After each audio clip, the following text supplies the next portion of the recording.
Hello and a warm welcome to the national news on Star Television, Channel 21. I am Yesi Ernest Hallowell. First, we'll begin with the headlines. An indigene of the Kamasondo Chiefdom and Pepel Island in the Port Loko district, Azik Conte, has described the outcome of a stakeholders meeting convened over the weekend in the township of Pepel as pretty much satisfactory after years of disputes among community members. Don't forget about politics. Don't forget about chieftaincy. When the time reach, with the candy. This how Kamasondo they develop. Now the thing about now presently. Female stone miners at Hilltop Community, Bangbaila Phase 2, have called on government for more economic support. In 5 years, this are the broken household.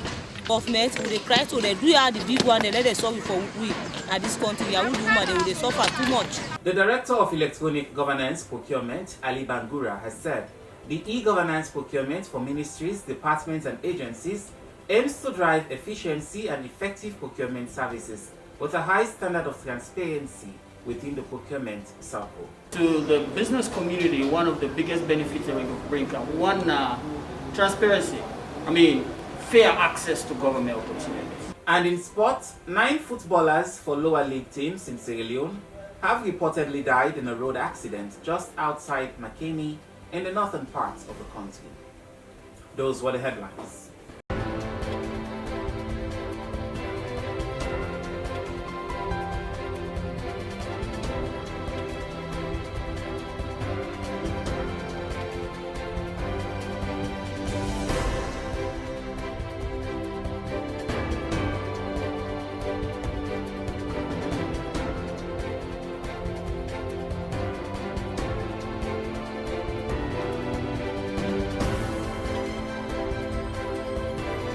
Now for the news in detail.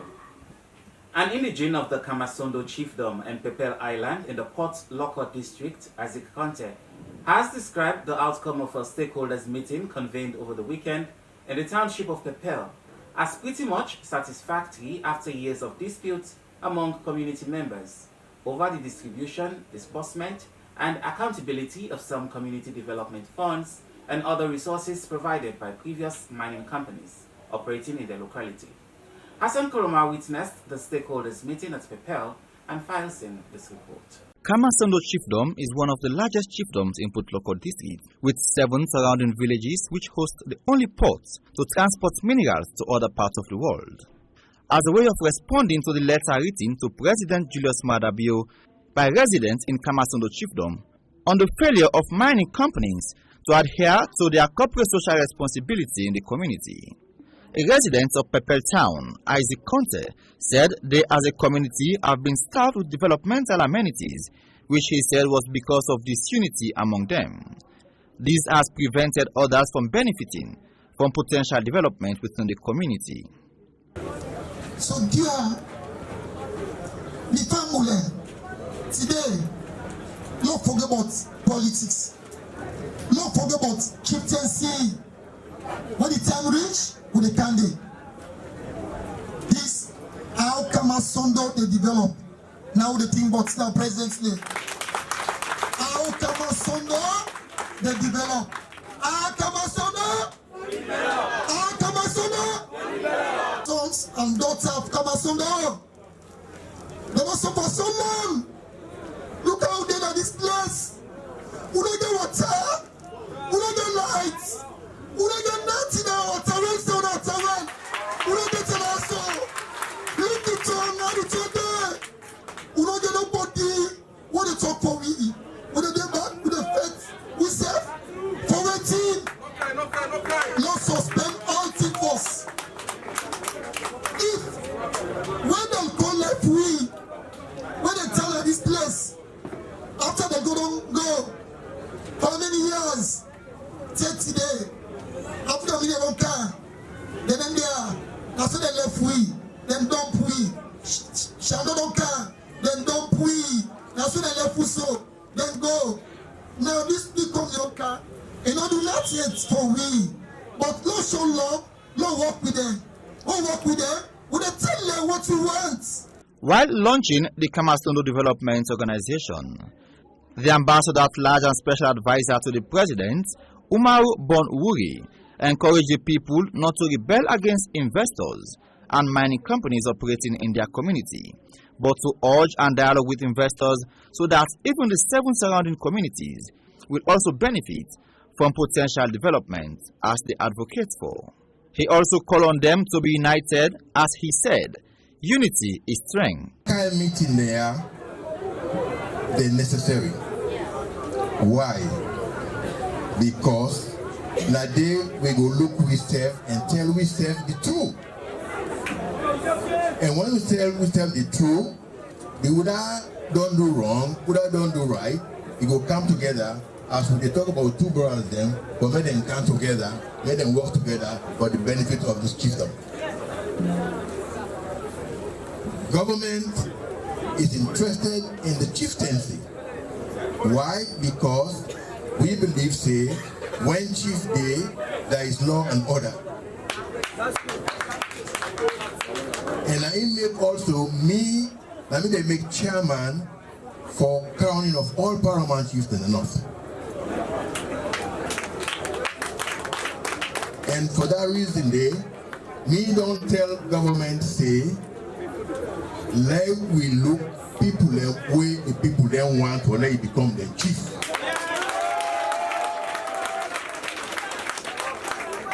And government agree with that.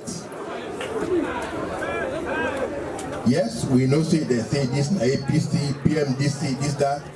But we they try for say if the people then want this person, the government will walk away, other person they go come to the side of the government.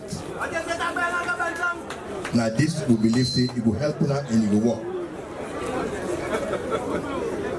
So let me first and foremost launch the Kamasondo Development Group and for say we'll organize one.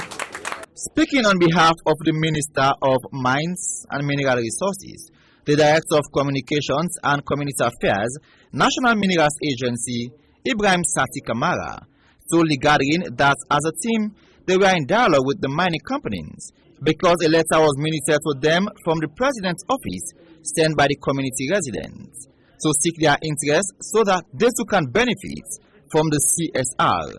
Make it always glad for them at their meeting there, so because the reason we make me the Usai Ade now because people like una the Usai mining they take place. Because it don't say we mining business they be in this country. But government we can see say when you go outside and they pull the minerals them, when you look there, you don't get anything serious where you go point say the tell where the mining be there, na this be left there, na this be left there. And that one the government look, we make a set up the office where me the head say for they in charge of community business. Any side where mining they take place, we foresee how we go bring one world camp between the mining company and the people the way they meet there. Let them not take advantage over the people then. Let them live in peace and let them help for develop the side where they save the pool, the wealth where they go with. The Deputy Minister of Youth Affairs, Luceni Kalon, while representing the Minister of Youth Affairs, he called on the Kinghorn Mining to remember the youth in employment so as a way to foster development within their community. The Deputy Minister also visited the Kamasondo Attire Base and informed them about opportunities the ministry offers for them. Many who were in attendance during this meeting believe that this is a new dawn for the Kamasondo chiefdom. For Star News in Freetown, Hassan Koroma reporting. Though stone mining could be seen as an intensive work for women, yet the increasing demand for granite by building contractors to execute building and private construction projects has, however, kept these women employed for years, and they have been able to meet some of the basic needs of their children and families. Star Television takes a look at the economic livelihood of women at the Hilltop community, Bangbaila Phase 2, as they called on government for more economic support. Don't go for make where me picking live for make it go school land. Because of I not get. I make us you don't for can do the work. Like he will get money for buy me pikin. At 20. For make la do for me pikin, let me pikin land. And that make a consider for make a work. Well, work no day for the woman there before we go on at least we do the thing. Not fine. Any could decide say well, we can't see the all broke stone. I'm married, but my man now you know well. Na old pa. So I get 8 pikin there. Now for this stone they pay the all school fees now they would eat. My man, you know they work.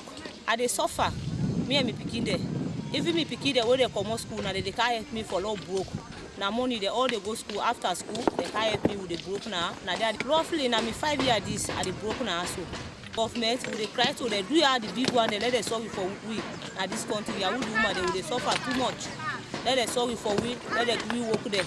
For all able support to pick it tomorrow. Let them be good people in the country. They can't themselves today so. Now then they will fight for. They make they broke this stone here for all pay for them. Because other work no day. A kind like we now no one where locally we go na tigis or when next car will come out. For go do what you no go find for the country when are disgraceful for women they who not go left down then make we decide say no can do this. So do ya will they cry to the government may help we. Do ya let the worker na the country for the woman then. If anyway they for help let they help we. For no come up at this offer next year. Stone I dey born this big house. I no get nothing. I make the gas up broke stone. I no get money. I no get man that they help me in there. Now I no get nothing. I no help him. My man don't die. My papa don't die. My mama all long go. Right and I me dey with the family. Then I me dey suffer. I make her the next stone for like able live. Like able get me up a hand. Like support me family. Assist me for like left for next stone. Papa. Right now I get me picking and they with me for home man die. I know able get who that they support me. Right now, they support me. Say, even me picky way they go school, now they support them for this stone here. But now I want for let them help me. For la below for this stone work here. Papa, down there you la no lie. I think na 10 years business. For help no more, for it no more. You know, if you don't see this, why they sell and this one, now they get me money. For la able support me picky in school. You know, easy. 30 years for the pana. Now that don't born 5 pikin there now. So far the broke stone, I don't get nothing in the family then. I still no more the broke. No go to the eat. When I open the don't pass 30 years now. I don't live.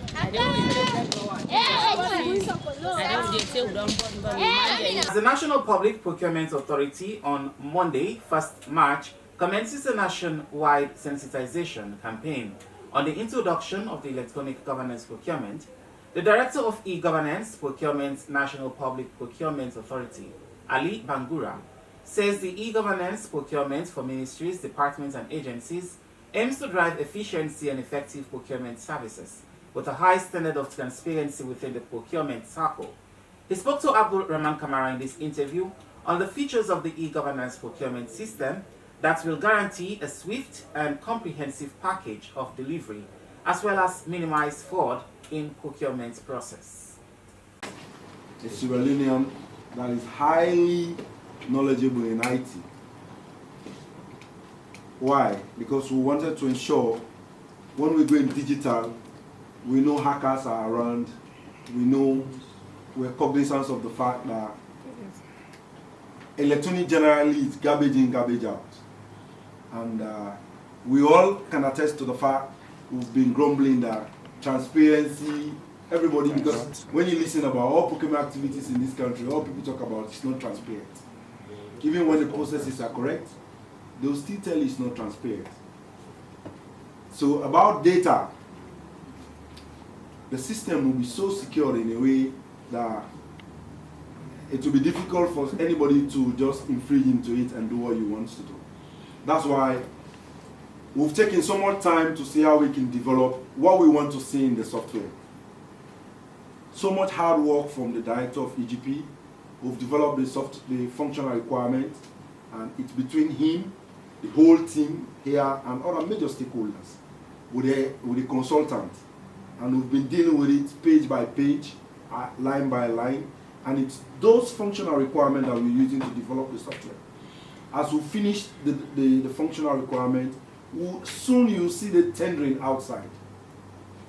We're getting the tender out, and then we allow firms of high reputation across the globe to bid, and then we select one among them to develop that software for us. So say in the next 6 months, we are expected that advert will be done, selection for somebody that will come and develop the software for us here will be on the ground, and I think we'll start from that point. I mean, we all don't see the challenges of public procurement in this country. Every year the major issues we get with the audit report has to do with following procurement processes or due processes. So I think the difference with e-government procurement they come with now for help procurement practitioners for be efficient in the work that they do around public procurement, from the process of publishing tenders to the selection process to the monitoring and evaluation of them contracting and to payment of them suppliers. So that is going to be one benefit. And then to procurement officers. To the business community, one of the biggest benefits that we could bring one, transparency. I mean, fair access to government opportunities. I mean, today, procurement officers, they're able to hide procurement opportunities and only publish them for a few vendors. But with the e-government procurement system, once you don't register in the system, you're not a supplier. Whether you're in a Freetown or you're in the provinces, whether you get connections or not, as long as they advertise a tender on the e-government procurement platform, if you're a registered vendor, you can see them. You can even subscribe to certain types of bidding opportunities. Let's say if you're not possible to sell fertilizers, for example, you can go into the EGP system after you don't register and specifically select that you go on for being notified about government tenders or government opportunities around the supply of fertilizers. So they bring equal access to everyone as well. What they able to inject into that economy for let all them trade their start. And most of the way government injects money into the economy are through procurement. And procurement is so key that if we're able to manage them as a nation, year in, year out, what will happen? We'll continue to see bad roads, we'll continue to see hardship, we'll continue to see things that will face a necessity, like good water, electricity, conducive atmosphere, all better, because every year, when they say they will give hundreds of billions of euros, then money they go on the right side. So procurement is not only there for buy and sell, but procurement is very important for change the lives of people in this country. So don't not just see it as buy and sell. For that country grow, for that country for develop, we therefore pay attention to procurement very key. Because if we not do year in, year out, government they collect money, and the only way government they use are through procurement. And if they use them through procurement, you don't get transparency in that. They don't follow due processes. What do you know why everybody want for do now they do? If you get to the 2019 analysis we don't do, we almost spent about 1.5 trillion euros just on procurement. And if you put the statistics together, it is still about 40% of the money or the GDP only we use for 2019. Meaning, for let a nation grow, procurement needs to be transparent, procurement needs to be effective, procurement needs to be efficient. This is the national news on Star Television, Channel 21. A candidate of the ruling Sierra Leone People's Party, Zainab Kama Brahima, has been declared winner of the by-elections in constituency 010 in Kailaun district by the National Electoral Commission, recording 4,823 of the total number of votes.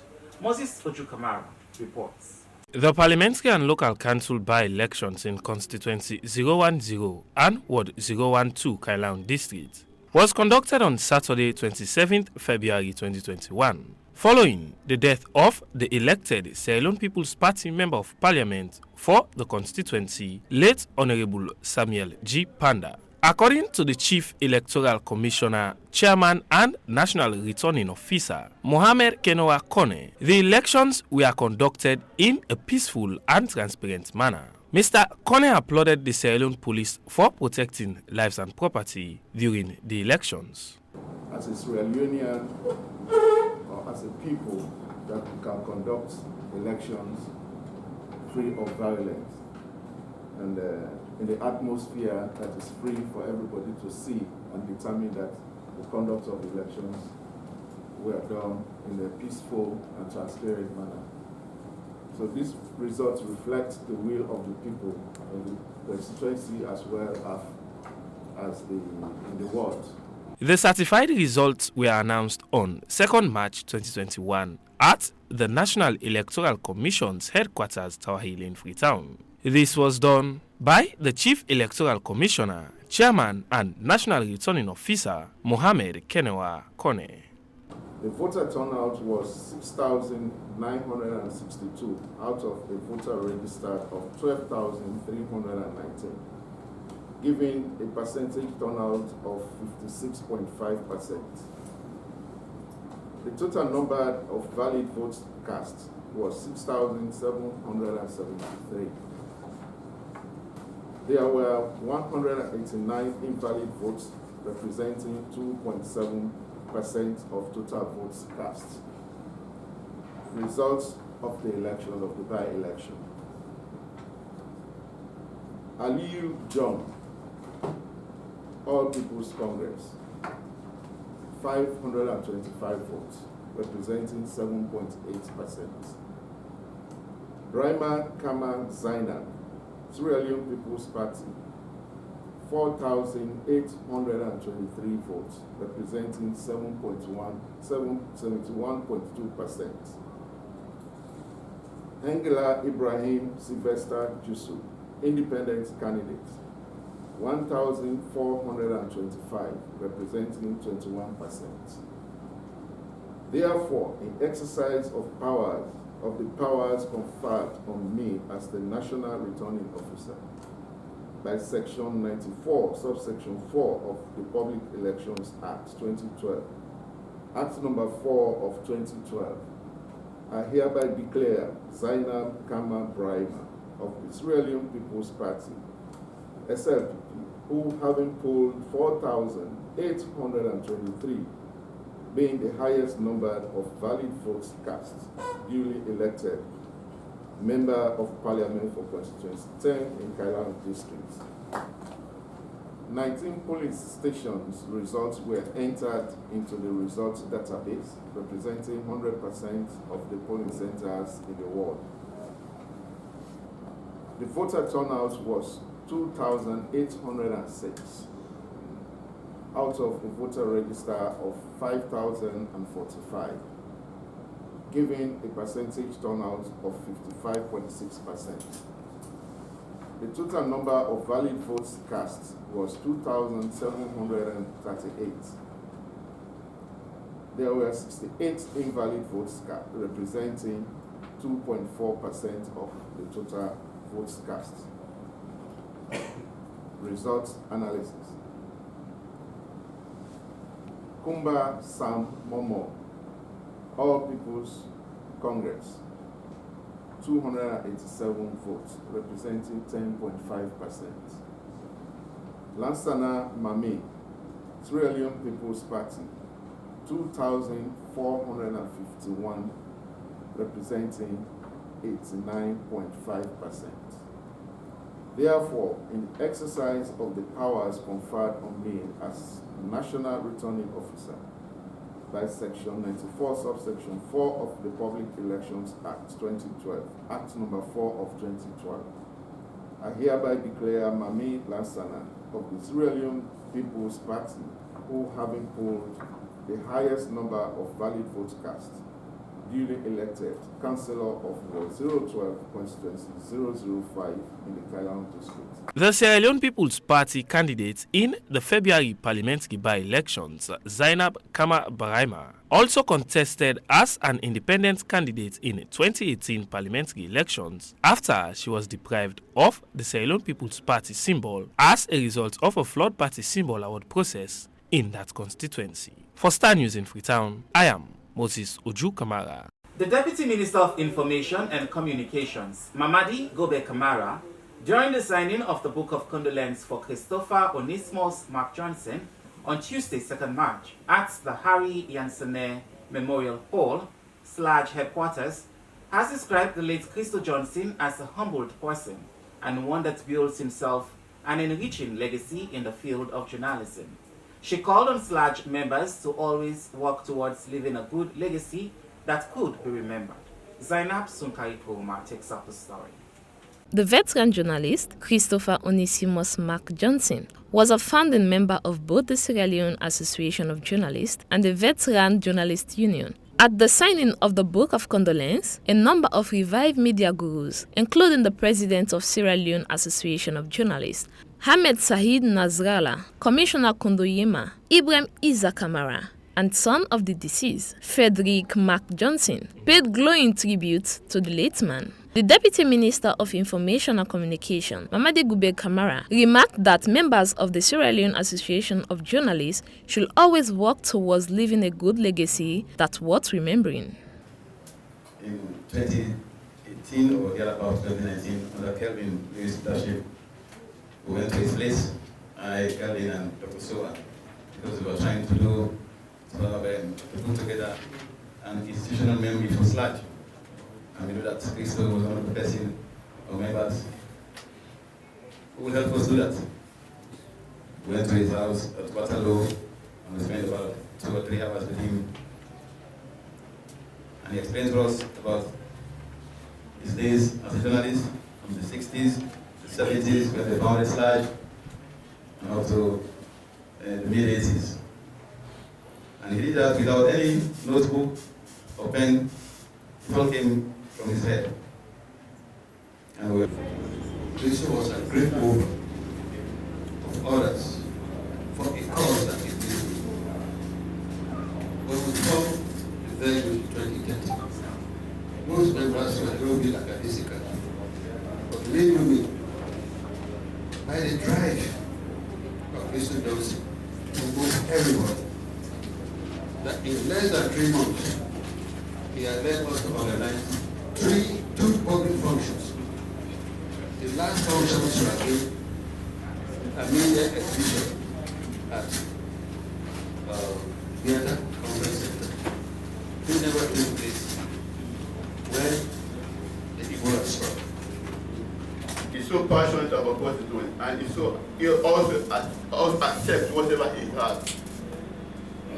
He said, I am called Isa, but he used to call Unisa. I said, but Christo, I know the Unisa and the Isa. He said, but go sit down, go eat and go home. I said, Christo, what did happen? He said, well, it's not easy, but anyway, the bachelor. I said, well, you know, keep only for the camera and money power. I would say, well, I decided because they're always together. We used to meet at Passive Street. We sit down to one and design up of the relaxing place. Christo said, but this time you're unable to get the I need to have my net. He's been a founding member of SLAJ. A whole lot regarding to this profession. But I know wherever my brother is right now, he's watching us here. We can only say one thing. Dad was a disciplinarian. Dad stood for integrity. He would mount me on the back and would flog me 12 strokes and would drop me down. Because he wanted me to be someone. He stood for that all the way. I remember the days when it was said to be you're not a boy anymore. You have to start reading the newspapers. And he would force me to do that. And he got to the point where he said, now you started reading the newspapers. I have done an interview, regardless of whoever that interview was done with. Whether you understand the accent or not, I'll give you my microtape recorder. Listen to everything. Everything you hear and transcribe on a piece of paper. And after doing that, you will go through it, edit it, and say, now you go to Slate and send the telex. Christo Johnson, as he was commonly known, was a humble man who built himself an enriching legacy in the field of journalism. Reporting for Star TV News, this is Zainab Sunkari Kuruma. Rounding up the national news, let's turn attention to the sad incident in the sporting world. 9 footballers for lower league teams in Sierra Leone have reportedly died in a road accident just outside Makeni. According to the regional chairman of the Football Association, Brahma Jallo, the team was returning home on Sunday night after taking part in a football competition in Karina district. However, 20 of them are reported to be seriously injured and are in a critical condition undergoing medical care. For more on that, let's join our sports correspondent, Hilton John.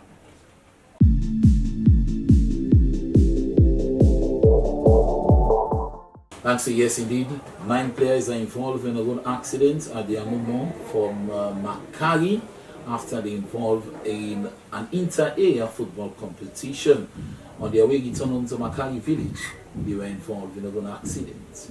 Here is a report by Isabella Stanley. 9 out of 30 players lost their lives following a gruesome road accident between Makut and Makari Freetown Highway on Sunday, 28 February 2021. The players who were selected from different teams in 5 communities in Makeni, Bombali district, were returning home from a community gala in Batskanu, where their vehicle collided with the timber truck on the highway. Those who survived the accident are responding to treatment at the Makeni Government Hospital. The Northeast Region Football Association has expressed their heartfelt condolence to the Bombali District Football Association and families of the departed souls. We stand in solidarity with the BDFA and families in these trying times.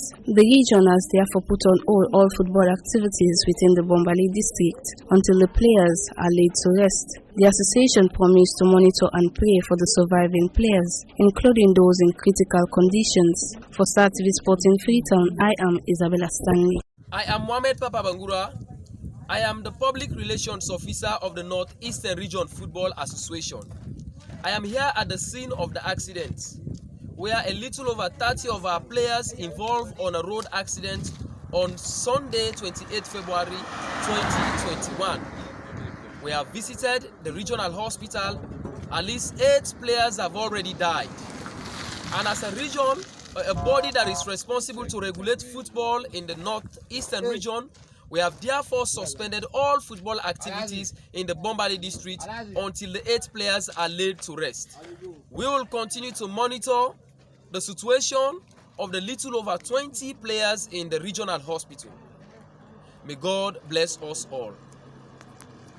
May their blessed soul continue to rest in perfect peace, according to the regional chairman, who is Brahma Jallo. Some of the affected victims are still undergoing medical at the Makeni Hospital. Freetown City Council Football Club has officially signed former Leo Star player Zapa Koroma as head coach of the team.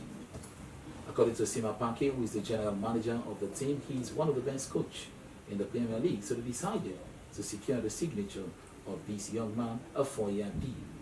Here is the highlight of the unveiling ceremony. Of course, we all aware see he been there with another family. I know see emotional, he feel the pain of separation. But as a club, we will show you see you go miss suicide common, but you not go miss them so much. And we will welcome you to this new family officially. And because of we welcome you officially, we want for we can put paper together and sign and confirm your appointment as the new coach of the Freetown City Football Club, who we call FCFC. Together with the executive, you don't get one, I get course members of the executive. But I feel see for reference purposes, we will get it together, then we do the signing. I feel see we don't get pre-meetings, we don't get agreements. And based on the pre-meetings, that commitment we can make. And as it is, we there now for confirm and for make this commitment to you. We feel see we get we own for honor and how the honor so. Likewise, this is a contract. Contract and agreement between people. You give you own, give you own. But we dey make your commitment now for signing officially as the coach for Freetown City Football Club. So congratulations to Zappa Koroma. He has been signed as the Freetown City Council Football Club general manager. He will be in charge of the team for 4 years, according to the club, and will be part of the team for this season, Sierra Leone Premier League 2021. Finally, for today's sporting news, the Inspector General of Police, Ambu Michael Sovula, has admonished his boys ahead of the 2021 playoff that will properly commence this week in the northern region, the southern region, and the eastern part of the country. 30 players will depart Freetown for Connaught for the Sierra Leone Police main team. More of that will be coming up in our next news bulletin. So that's all for sports for today's news. Back to you, Yesi, in the studio.